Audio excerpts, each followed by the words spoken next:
I'm Kentucky Gun Doctor, and you're watching Bench and Field Review.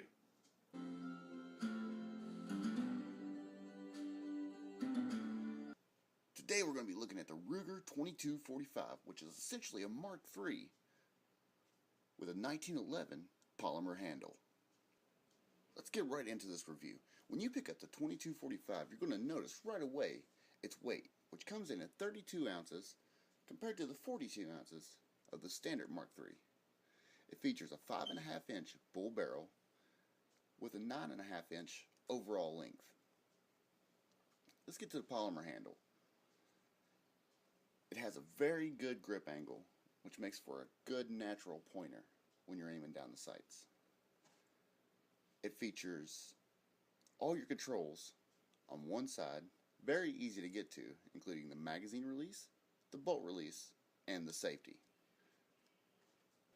The back strap features checkering, while the front strap has serrations and has a good positive grip. This model has the molded handles as compared to the higher end model, which has the interchangeable handles. The sights feature a fully adjustable rear sight for windage and elevation, and a very high visible front sight for easy target acquisition. Now, to charge this pistol, you simply grab what Ruger refers to as the easy to grab bolt ears. Pull back and let go. It has a very positive grip when you're cocking the bolt on this gun. Now, from the front sights to the trigger to the magazine well, everything's easy to see. So let's get into the meat and potatoes and look at the insides of this gun. And just look at the overall machining and quality of the gun. To disassemble this gun, you must first check to see if it's an empty chamber.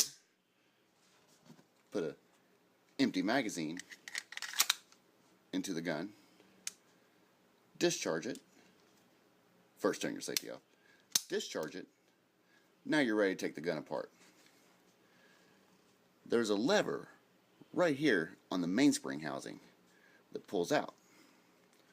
Pull this lever out, you got a sliding arm. Pretty simple so far. Pull down to pull the whole assembly out. Now from here, you remove the magazine. Once the magazine has been removed, you can now remove the bolt, which comes out with a simple pull of the trigger. Now, push the whole frame forward, and it pops right off the top. Okay, let's get to the individual parts. Now, if we pick up the barrel of the gun, you're going to notice most of the weight comes from this part. It's a very solid alloy steel design, and with the internal cylindrical bolt, these two together is a recipe for accuracy.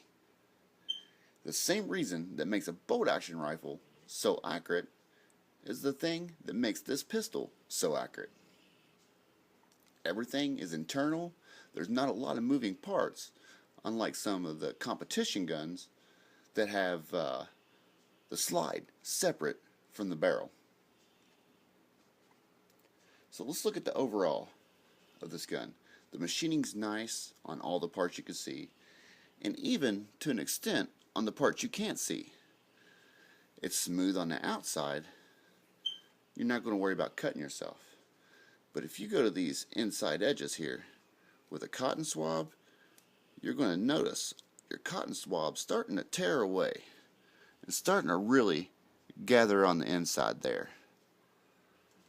That's because there's some sharp edges on the inside, and you should caution yourself when you're cleaning this gun. Now, to the inside of the chamber, we see the chamber, and leading up to that is the feed ramp. And directly beside that to the left is the loaded chamber indicator in here. That's what tells you the gun is loaded and ready to go. And that is accomplished when a round is in battery. This groove sorry about that, this groove right here at the side is where that loaded chamber indicator actually rides in, and the rim of the shell pushes out, showing you that the gun is in fact loaded. Okay, let's look at this bolt. It's a very robust bolt, very well made, and is another contributing factor to the accuracy of this gun. The simpler, the better, people. Now, if we look at the bottom here, it's nice and polished, making for a smooth operation. And if we look at the bolt face, everything's well made and deep. And if you look at the extractor, it has a very good deep bite and will grab the rim of that shell every time. And if you look to the top here, you see the firing pin. It's very solid, very square. And at the top here, you see the recoil rod and spring, which is also responsible to why this main spring housing is so hard to pull out, because it's under that spring pressure. Okay, let's take a look at the grip section. Starting from the front, you see the locking stud. Now this locking stud rides in this groove on the barrel when you're locking together. Now coming back from that, you see the trigger spring, plunger, and underneath that is the trigger spring. And that's what returns your trigger to battery after firing. Now moving back from that, we see the disconnector. That's what connects the fun button to the hammer, to the bullets. And if you look right here, you see the safety disconnect, which is responsible for the gun not firing when you don't have a magazine in. Flipping around to the other side, you see the slide lock. And it's pretty straightforward.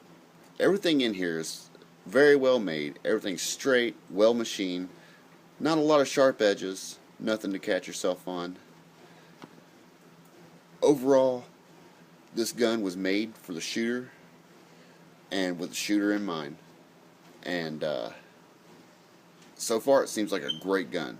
So let's take it to the range and put that theory to the test. Okay, we're here at my range. We're going to be testing out the 22-45. First up is the match ammo. Let's see. I see a flower pot down there in each shot. See a can of cranberry sauce. There's some Faygo Cola.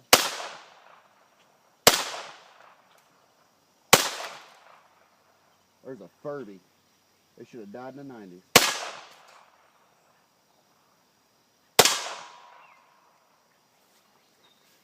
The match ammo shoots great. No hang-ups, no problems.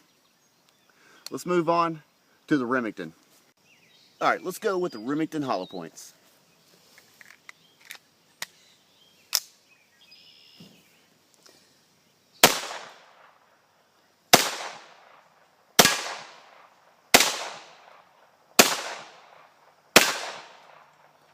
Ew. As you can tell, those rounds are a little hotter, moving a little faster.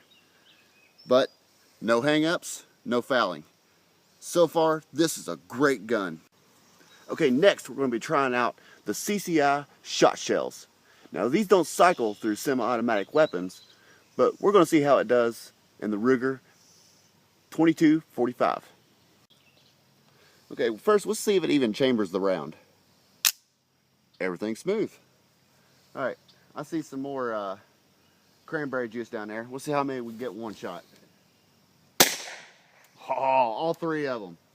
Now let's see if it cycled the round. It did not. Alright, let's try another one. Let's see if we can even hit those cans down there with it. It did hit it. I saw some dust fly. I think we got one more.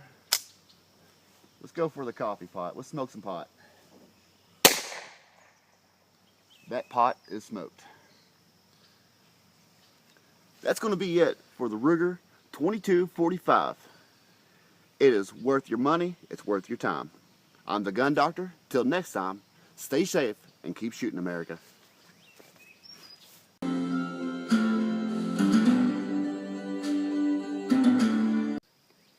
Thought it was over, didn't you?